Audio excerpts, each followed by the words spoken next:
Well, hello there. This is Kevin Denton, the principal of the STEAD school, and I am going to do a little video today for parents and guardians of students at the school to help explain the big picture all the way down to um, how's my student doing right now.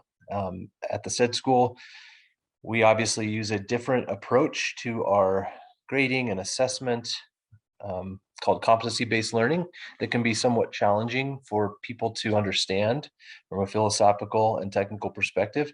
So this is part one of hopefully a series where parents can become more and more educated about what we are doing and how we are recording student learning along the way at the STEAD school. So today's presentation, we're going to look at what a STEAD graduate looks like. We're going to compare competency-based learning versus traditional grading practices. We'll look at the tools we use in both of those, Empower and Infinite Campus. And then we'll take a look at how they're combined and how we live sort of in both competency-based learning and a traditional world with transcripts and GPAs and things like that. And then where we will go from here as our system continues to grow and improve.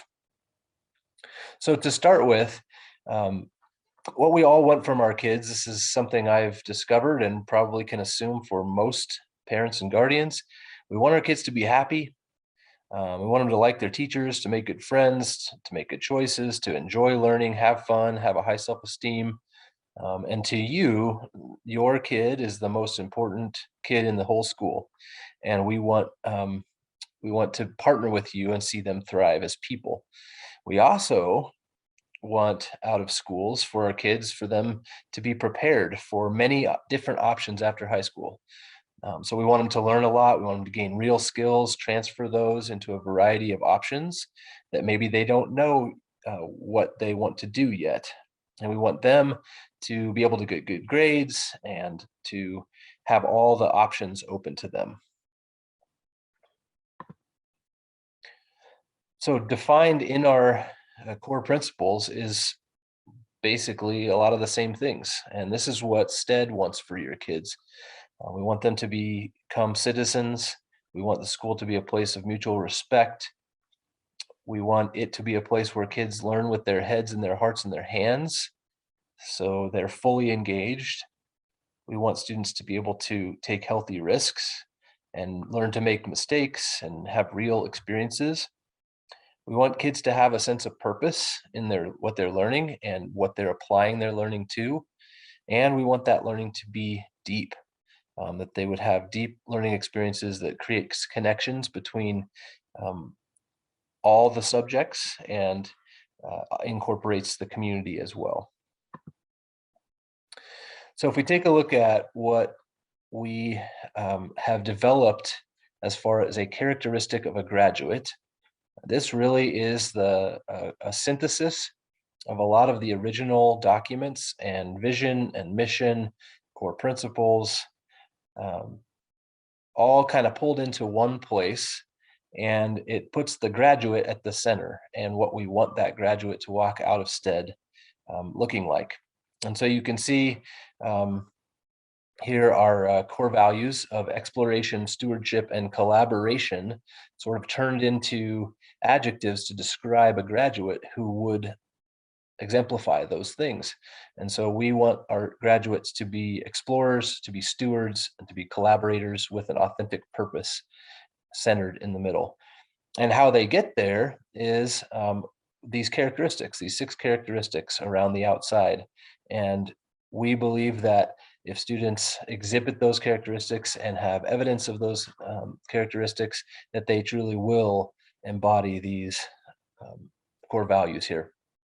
So scholarship, that's the school, academic stuff, learning deeply and using the core content for a connected and informed and capable mind. Entrepreneurship is bringing forth new ideas and solutions in a sustainable way that productively makes the world a better place. Over here on the steward side, we have craftsmanship.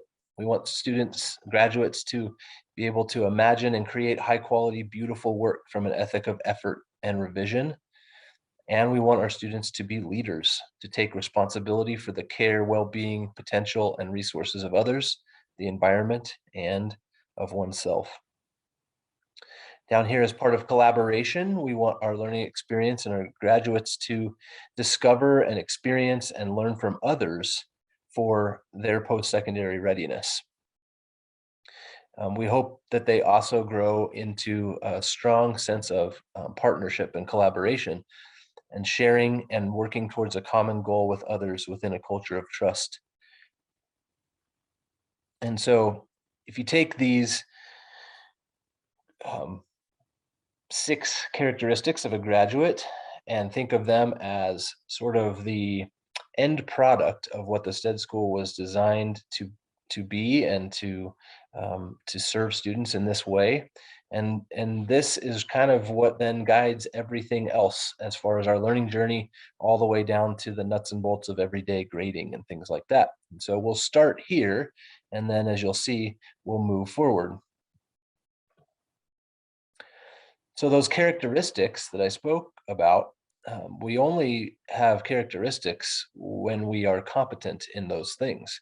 And so you'll hear us use the term competencies quite frequently. And so, if we're going to get those graduates that we want, then they have to be competent in the skills and understanding of leaders, scholars, partners, apprentices, craftspeople, and entrepreneurs. And so all of our competencies that you'll see when we get a little further down the road here are tied to one or more of those graduate characteristics. So there's a little hierarchy here you can kind of see. If you think about our characteristics of a graduate, there's more or less 3 basic competencies. There's the universal competencies, and these are the things that, regardless of subject area, students are continuing to grow in. These would be things like working on task, communicating well, being able to manage their time effectively, things like that, that regardless of what subject area they're in, they are continuing to work on and become proficient at. Then you have your content competencies, and these would be specific for a particular subject, like writing a persuasive essay. That's a very specific skill that would be taught and practiced mainly, but not always, mainly in the ELA classes. And then you have your content standards, and this really especially applies in the math and sciences, where we also want them to have a solid background in the content of scientific processes and knowledge, mathematics, knowing how to do very specific things and having that content. So all of these things that we capture evidence of then are in service of producing a graduate who has the characteristics that I showed you in the last slide. Okay, if we follow the logic, then the graduation requirements of the school are in place to help ensure that students become competent in those areas. And so we have course credits, which involve the core classes and the electives, and they follow all the higher education recommendations, standards, and they exceed the 27J credit requirements. I'll show you in a minute. Then students will develop a portfolio, and eventually in their senior year would conduct a passage presentation of learning, a sort of defense of the evidence that they can provide that they have exhibited the characteristics of a graduate of the STEAD school. And work and learning experience are archived and curated, and we're actually working on those with students now. And then there are specific pathway specific requirements depending on where students want to head as they get a little older. So these things could look like different tests for different purposes, different certifications for trades, CTE pathway requirements, internships, and things like that. So let's take a look at some of those in more depth. So the course credits, as I mentioned, they meet or exceed both the HERE recommendations and the 27J requirements. And so you can see here by subject area and the higher education admissions recommendations. And these are in years, by the way, and then these 2 columns are in semesters, so that's why there's twice as many. So 27J has their semester credits. And then STEAD has theirs as well. And you'll notice a few of the notable differences is that we want students to have 4 years of math because that is part of the HERE recommendations. We want students to have 2 years of world and foreign language because foreign language has sort of become the required elective for students who want to go on into college. And then obviously being a CTE-based school, students have quite a few more credit requirements in the CTE pathways. If we look at some of the specific, the pathway specific requirements, as I mentioned before, 27J lists theirs out here. This one has a lot to do with test scores, and then in math and then ELA, they have a community service requirement and a post-secondary portfolio as part of the ICAP. STEAD has some similar things in that every student will complete a CTE ag pathway or an approved independent study towards a certification. Every student will complete one supervised agricultural experience internship. We want every student to take a college course on a college campus or a trade school, and that they would also complete a post-secondary education plan or portfolio. And again, some of these things will depend on where students are thinking they want to go after high school.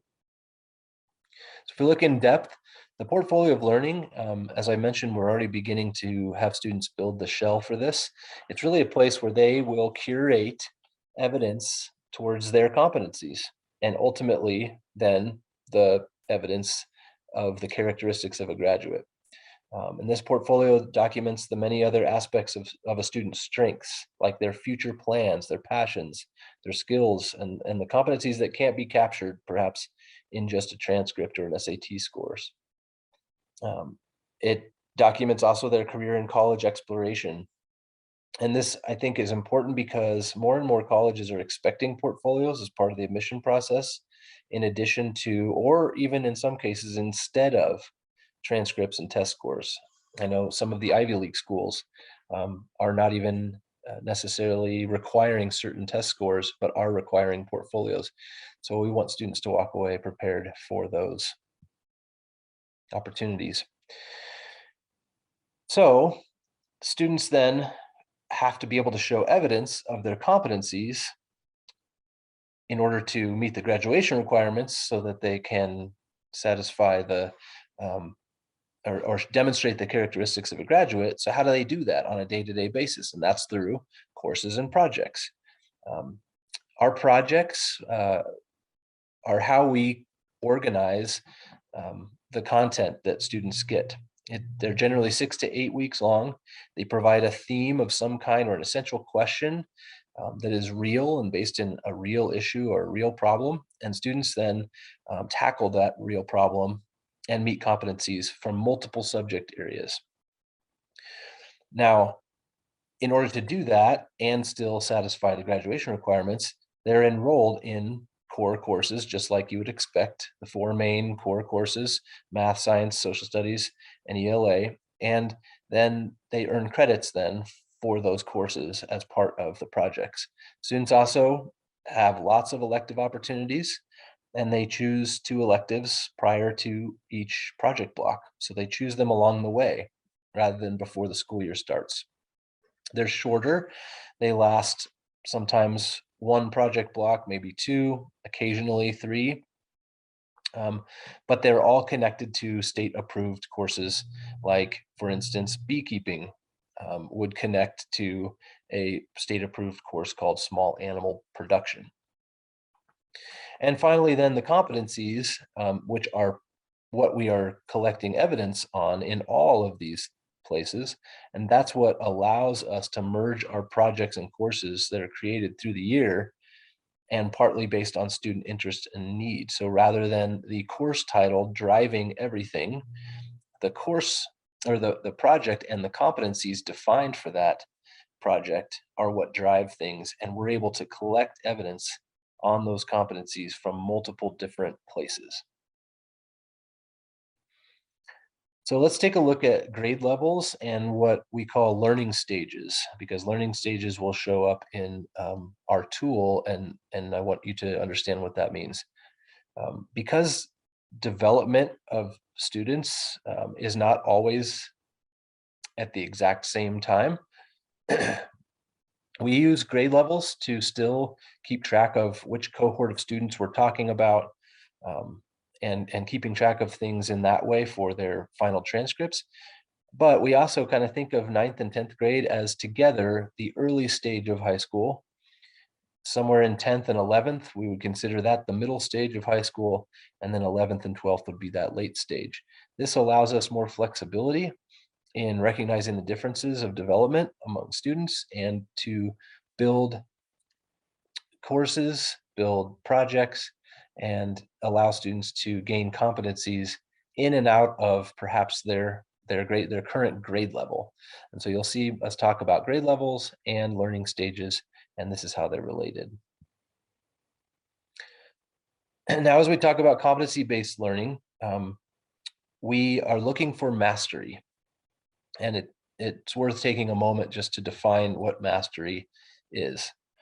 It's not a defined level that every student necessarily must reach. It sits on a continuous, like a continuum of readiness. So each level of mastery then transparently defines what a student needs to do to get to the next level, eventually reaching college and career readiness. So for example, in the learning stage of the early learning stage, there is a very transparent, clear set of expectations for what mastery looks like in a math course, for instance, for the early stage of high school. Now, that mastery level is different for a mid-stage learner or a late-stage learner, but all of that in competency-based learning is predefined, as you'll see here in just a few minutes. So competency-based learning at its core really seeks to uncouple the learning from some of the rigid structures of seat time, course terms, grade levels. And we know in reality, these structures still exist because they have to. That, post-secondary educational institutions, they exist there, so therefore they must still exist in some way. But we try to bend the rules in order to put content mastery at the forefront, and the game of school and all of these structures in their proper place. Here's what we mean by that. So if you think about just grades in a traditional system, generally grading is deficiency based because of the law of averages. Um, if you think about it, when you start a semester as a student in a traditional grading system, everyone sort of starts at the same place. But then as you get more and more things averaged together, your score tends to flatten out at some point and generally tends to go down over time. And because of that, at times, a student can no longer even have a chance because their score has averaged itself down so low that it would be mathematically impossible for them to ever be able to grow out of that. And so, in that regard, I consider this deficiency based. It's only motivating when you're at the top and you're trying to maintain that 99%, um, and you have a little bit of wiggle room, and you're up there. But for most other students, it's not motivating because they can see the downward trend.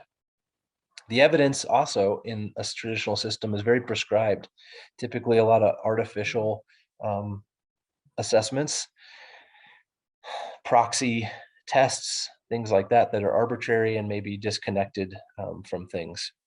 And in addition, the average grades tend to provide a really ambiguous set of information about what's being measured. We don't know if the 93% is demonstrating we don't know what that level of mastery looks like. We just know that it's good. We also similarly don't know what a 72% is. And does that mean that perhaps the student was getting 90s in their content and they understand the content very well, but because they've turned in assignments late or they have been absent too much and they're getting docked for points, that is bringing their average down. We have no record of what we're trying to communicate in that system. Conversely, in a competency-based system, it seeks to fix all of those things.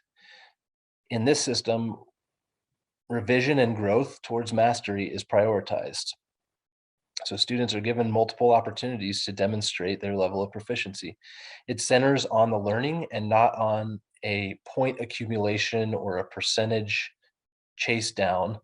And it really motivates from any point. Even the student mid-semester who hasn't been doing well or trying, they still always know that everything that they do, every bit of energy they put forward to learning and to catching up and to demonstrating mastery on certain competencies, that they can do that and it will only increase their scores.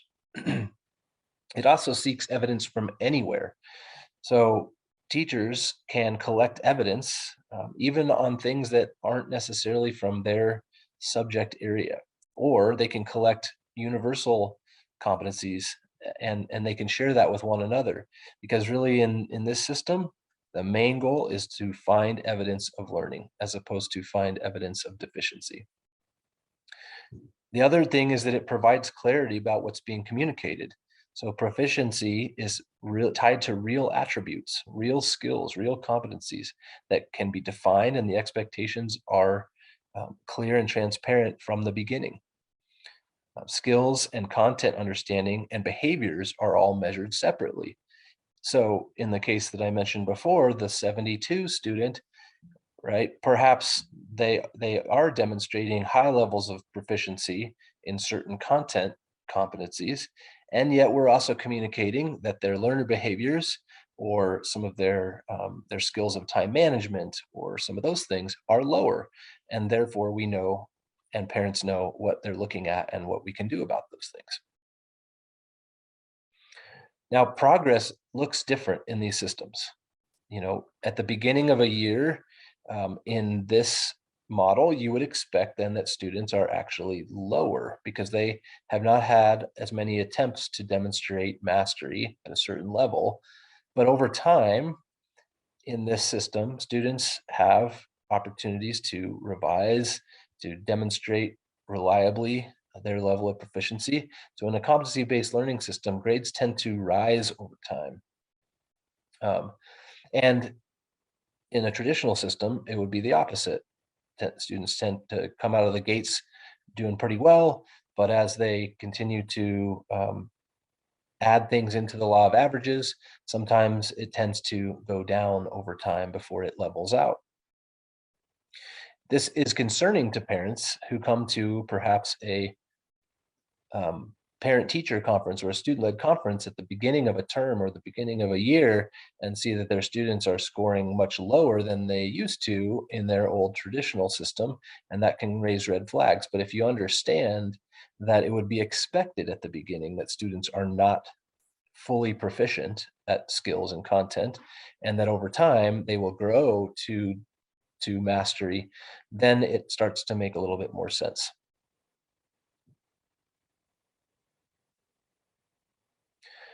So the reality is we have to coexist in both systems. We have to prepare students, through accurate information for multiple purposes. Students are going to go on to the military, to jobs directly out of high school, some of them to college, some of them to trade schools. We need to still play by some of the rules of those institutions in order for our students to have as many opportunities as they can. So transcripts are a reality, and we want transcripts that still keep those doors open. Credits for state-approved courses are a requirement for schools to demonstrate through our learning management systems. And letter grades translate from mastery levels, as you'll see. So I want you to keep in mind that in order for us to do a competency-based learning system, it is more complex. But we feel like the value to the student on a day-to-day basis in their learning is worth all of the additional complexity in translating to a more traditional system on the other end. So let's look at what that looks like. We use two systems: Infinite Campus, representing kind of the traditional model of letter grades and transcripts and all of the things that have to be there. And Empower Learning is our tool that we use for our competency tracking and mastery levels. I'm going to show a little video in just a minute about Empower. But before we get there, a few things just to show you how we do this translation. So for example, we keep track of in our Empower system and in our competencies, students are measured on a 0 to 4 scale, and you can kind of see the breakdown of those. And these are defined with very clear messages about what proficiency level we're talking about. The translation, because it's necessary, over to a traditional transcript can be seen over here. And you'll notice we do not have a D because in our system, a student should have every opportunity to move to at least a passing grade by the end of a term or a school year. And a D really does not demonstrate enough evidence in our minds to warrant credit. So this shows and defines very clearly what exemplary work looks like, what proficient work looks like. And then at the end, when we need to, at the end of a term, we translate it back to that transcript grade. So in the big picture of how we work day to day, students day to day throughout the year through projects, they're constantly working to improve their mastery levels on clearly defined competencies through revision, support, multiple measures of assessment, which means that they're more fluid. They can change and they should. So as opposed to in a traditional system where perhaps you take a test and it is no longer, you can no longer do that. In our system, we have additional opportunities that students can demonstrate their evidence, or perhaps they advocate for a different way to show their evidence of competency. But ultimately, because we're required to report final grades and students need those on their transcripts, those grades do become final for the end of the course. So the ultimate goal is really in all of this is to transform school uh, in, into a just and equitable and caring learning environment that meets individual needs of learners and honors the fact that most other industries and how most people learn and their learning is measured is based on a more competency-based system. If you think about most adults' evaluation systems in their jobs, they generally do not walk away from an evaluation with a letter grade for a particular term of work. They walk away with some specific narrative feedback. Maybe there are some scores, but it's clear about where there are areas of strength and where there are areas of improvement needed. We're trying to mirror that in our school.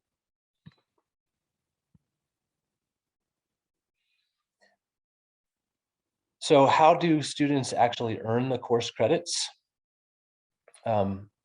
In order to earn a credit for a specific course, we'll use, for example, Integrated Math 1. Students must reach a 2 level in 100% of the competencies that have been defined for that course. And they must meet 80% of them at a 3.0 level in order to earn credit for that course. Now, once that has been determined, then the score for that course and the grade for that course is determined.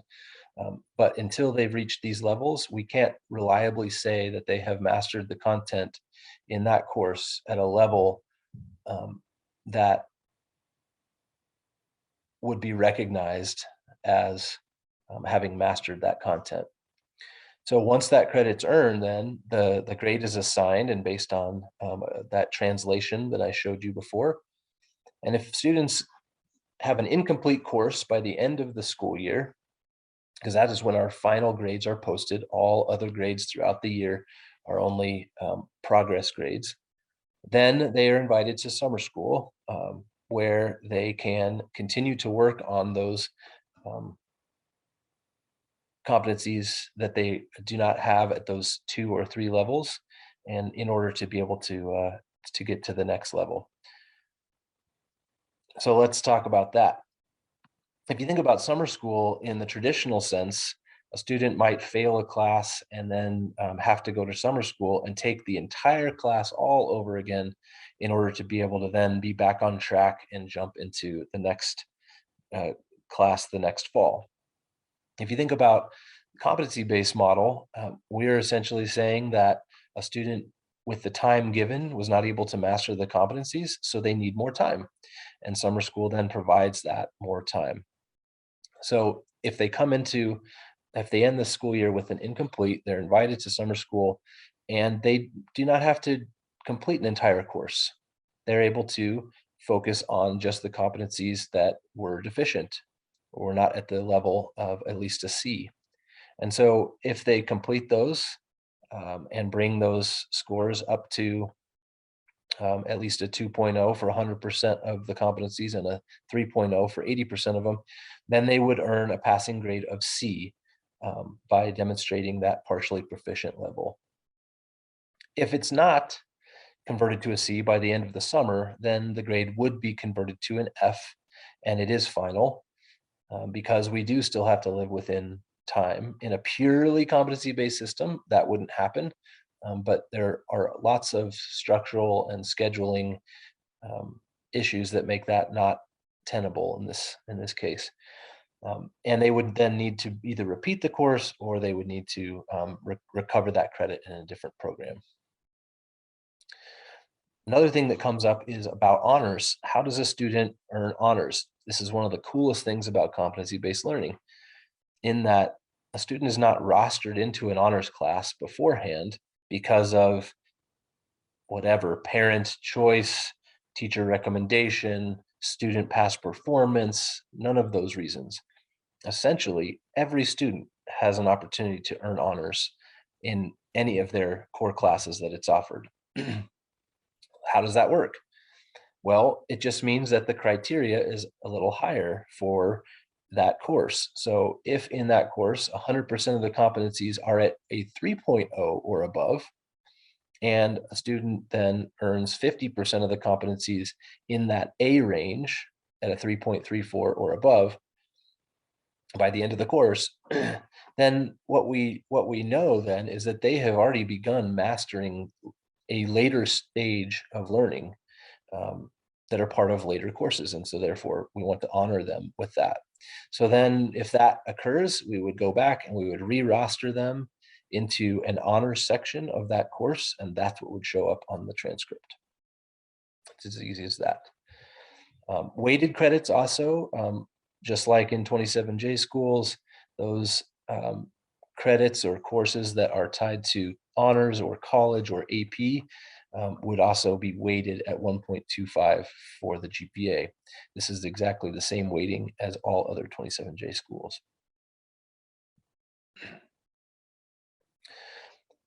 So in summary, about evidence, it's all about evidence. We as the guides are constantly looking for evidence. Students are encouraged to bring forth evidence of their learning from multiple courses, from multiple projects, different experiences. The name of the game is to collect a body of evidence that shows that the students are mastering their competencies. And any adult who sees evidence of competencies can record those formally or informally. I use the example of perhaps a teacher has students in their room for lunch and overhears them debating some issue, and they notice, wow, these students are handling this really well. They're communicating really well. They're whatever. They could pull up the competencies around debate and communication and perhaps find a competency that they are demonstrating. They then can enter that directly in as quick evidence into that student's record. Then the teacher of record for that course, perhaps in this case, it's an English language arts teacher who is responsible for the communication competencies or the debate competencies. They see that evidence and are able to use that in making their final determination about the student's level of mastery. So every course that's assigned in a student schedule has a teacher of record, and they evaluate that evidence and sometimes from multiple sources, and they use their professional judgment to indicate the final mastery levels. This is one of the other really unique things about competency-based learning, as opposed to the traditional system that is completely blocked out, and students can only demonstrate evidence within that course for that content, which we know is not necessarily keeping track of all that there is. And as students become more familiar with this system, the philosophy, and the tools, they can and they should advocate for assessment of evidence, opportunities to increase mastery levels, and to relearn and revise. I tell the story of once having a student in my math class who didn't do particularly well on a test, made several simple mistakes that got him off track. And when they were able to see those mistakes, and they felt like they should advocate that they knew it better than the score reflected. And so I had them come in for lunch, and I put some additional problems up on the board that were similar to those on the test. And I said, all right, you know, show me, now that you've seen what mistakes you made, show me you can do this. The student did the problems, the additional problems, um, very well, had learned from their mistakes, demonstrated a higher level of proficiency, and I was able to enter that evidence right into their system and give them credit for the fact that they had learned. This same thing in a traditional system would have looked very different. It would have been, well, you didn't do so well on this test. That's all right. It'll go into the pot of averages. Do better on the next test, and hopefully that'll bring your average up a little bit. A very different philosophy about keeping evidence of student learning. So this is all great and philosophical. I told you we were going to go from the very big, from graduation, and we're going to bring it down to the right now. How do we check when our students are not doing well, or we just got the email from a teacher that they're not doing anything in class, and how do I know, and how can I interpret what's happening in class? We understand that is just as important as all of the high-minded philosophical things. So I'm going to walk you through a video I created before on just a quick walkthrough of Empower from your view as parents and guardians, or the student view. And Empower basically has, as you'll see in the video, instructional playlists.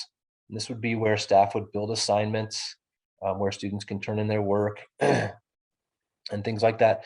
The target browser, which then shows a bigger view of how students are doing on all of the competencies and what their proficiency levels are. And then the class log, which would take you into really specific assignments and corresponding proficiency levels, or if they're missing and things like that. So this is where parents and students often really can find the detail that they're looking for.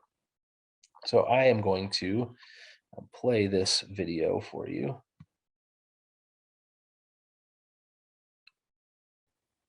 And I hope that you can see it. I'm going to make sure that you can. And hopefully this gives you a little bit better picture of how to get around in Empower. Hello and welcome to a little presentation on Empower and helping you see your way around the student view so that you can know a little more about competency-based learning through the tool that we use to track competencies and to work with students during the day. One thing to point out initially is that there are some helps for students and guardians, a few videos in there that may be a supplement to this video as well.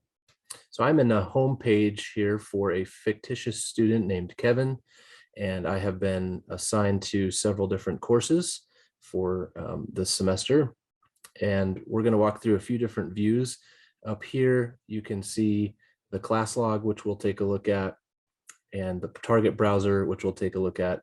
And some of these other features allow you to search or filter for different courses or content domains and things like that. The print progress report is a neat feature, but it is currently needs to be set up for you. So let's go take a look at the class log first. And I can, from in here, I can go and look at just one class at a time. So here I'm going to look at my social studies course. Lots of things that you can see and click around here. This actually takes you to the assignment that is listed here. This shows the competencies that were associated with that assignment, meaning that in order to help students become competent in these areas, this is one piece of evidence towards that. It shows the assigned date, the due date, and it shows the goal score and achieved score and when it was actually scored. An M stands for missing, which means that the assignments were scored and it was not turned in by the student. You can see down here in a different assignment, it was turned in. Now, this is interesting because we have a art guide and an art project all within the integrated social studies course. And this is one of the neat things about competency-based learning and this tool is it allows for different adults to tag different competencies within an assignment. So this was a co-taught interdisciplinary project with the art guide and the social studies guide. And let's just drill in and take a look at this assignment. So from here, this is sort of what the student view looks like for what we call an instructional playlist. It gives a description of the project. It shows the targets, and both of these would be art targets and the scores and so forth. When you go into the actions section, there are steps for students to take, and down here, a whole palette of tools that allow them to turn in their work, edit their work directly from Google and so forth. The locker would be where I actually turn things in, and then the feedback section would be where I might have some feedback from a guide. So I want to take a look at this project as well, and this one, as you can see, is a true social studies standard. And so we will drill into this and see how this student has done. So there's, again, the learning target. Some of them are pretty big and meaty, and this is one piece of evidence towards this learning target. And over time, students will gain other pieces of evidence, and that is how their score actually grows up towards the goals or beyond the goals. So that's just a little bit about what this looks like here in the class log history view. You can also access the class log from here. And this allows students a quick view of anything that they haven't seen up to date. We've already viewed all of them. So this is up to date. And then also right here shows a view of my missing activities, some of the class activities, what I need to work on next, and what I viewed last as well. It should be noticed that not everything that we do here at STEAD is in the form of an instructional playlist. Many of the things we do are quick evidences in a discussion or outside in a hands-on activity, and a playlist is not necessarily created, but evidence is collected towards competencies, and there are ways for guides to be able to do that. Another view that we can take a look at is to take a look at the standards or competencies within a content area. So this is Ryan's ELA course. And so this would be a list of the competencies that are going to be worked on throughout the whole term, which in our school for the core courses is a year.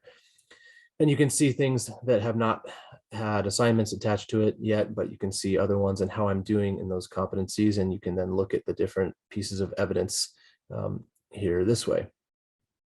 And there's some quick views that show maybe how, on this assignment particular, I scored below, or the student scored below the actual goal score. And then you can open up the evidence, and you can see here, there has been 2 pieces of evidence attached to this particular competency, 2 assignments or activities that have gone along to take a look at those. So I might look at this appetizer mini project and see that I did not score too well on those.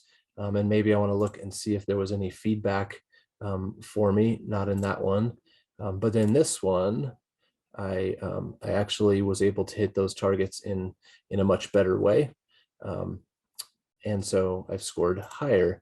The algorithm then there's an algorithm built in that tries to make sense of, based on the number of pieces of evidence and my scores to date, generally where I am falling. But again, this is not an average that averages down. It tends to average up over time as I show growth in that competency. If we take a look at perhaps another one, I believe it's this one here. You can see this one has 3 pieces of evidence.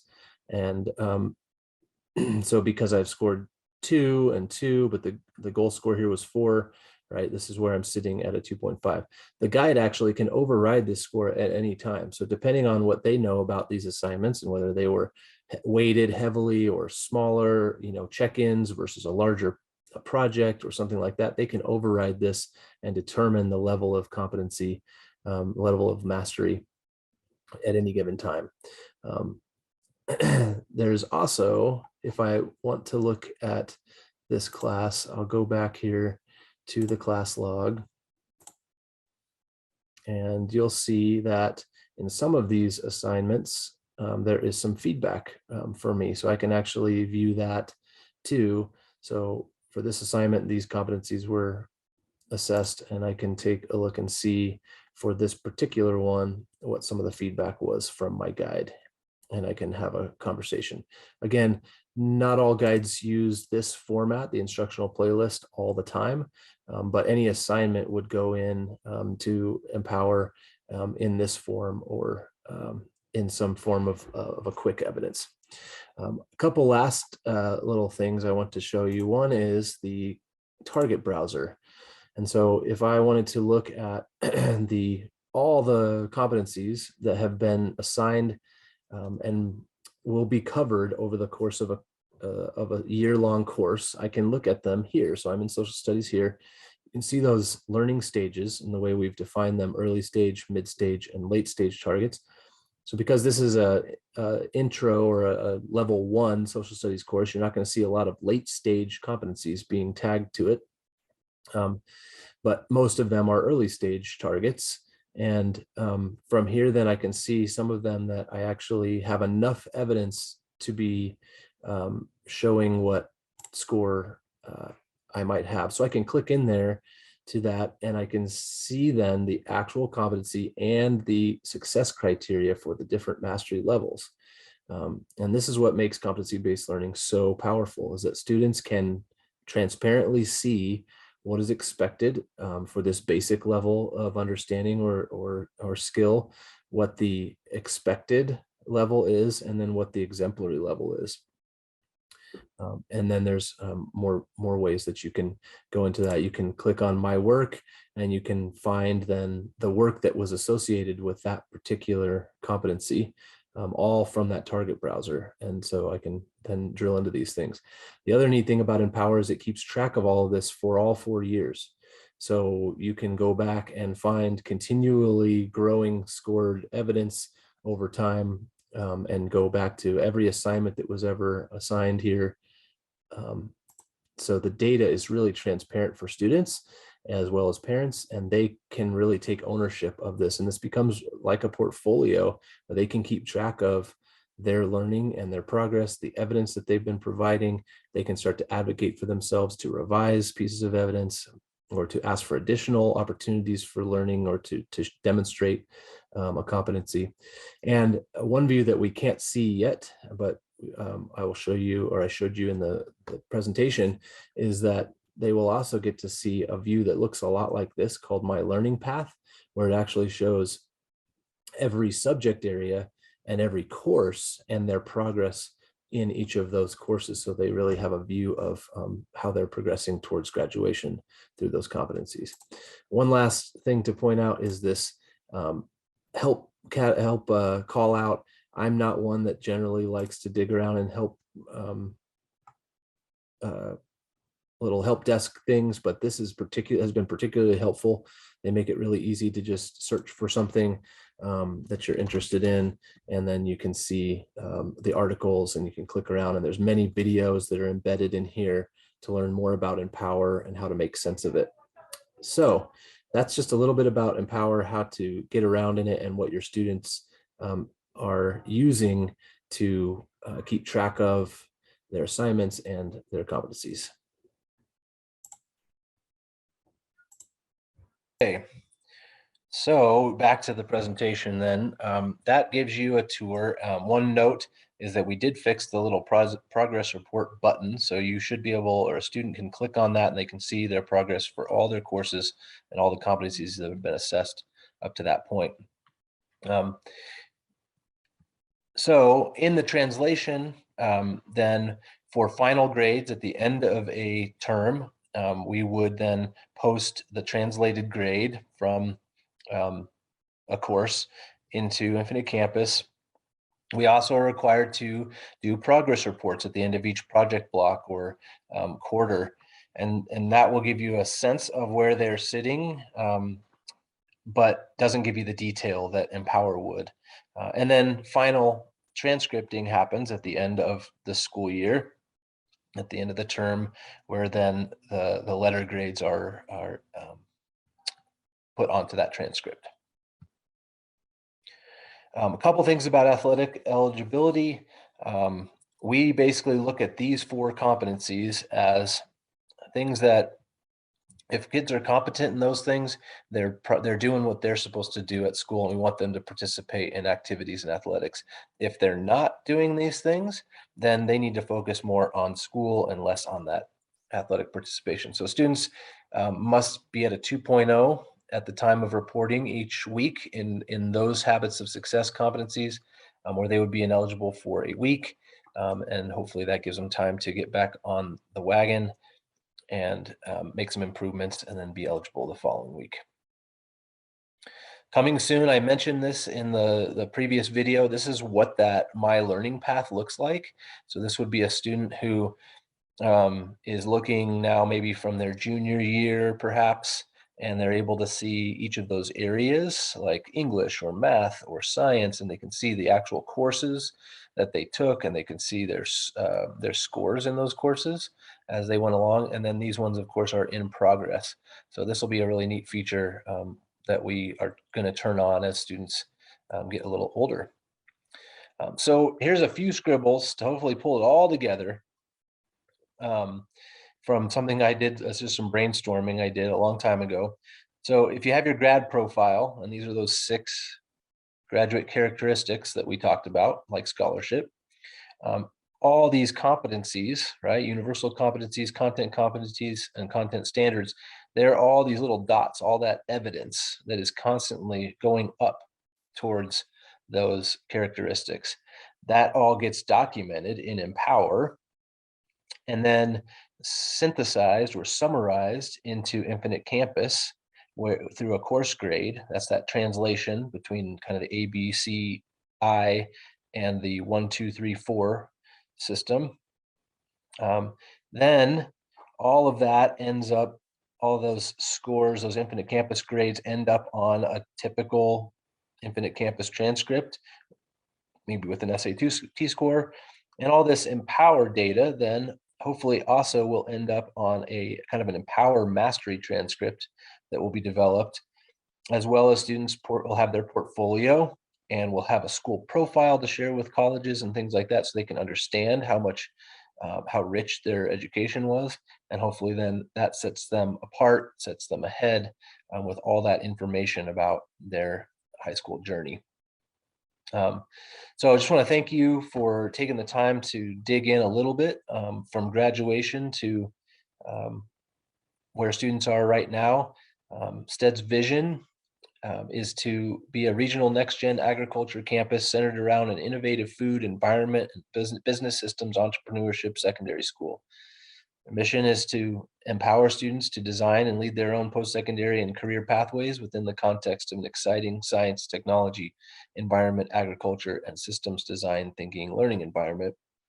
Their heads, hearts, and hands are engaged in project-based learning as students develop their unique passions to become lifelong learners, thinkers, creators, and activists. All students graduate with a professional portfolio, post-secondary plans, a robust set of work and community service, and graduate with college credit.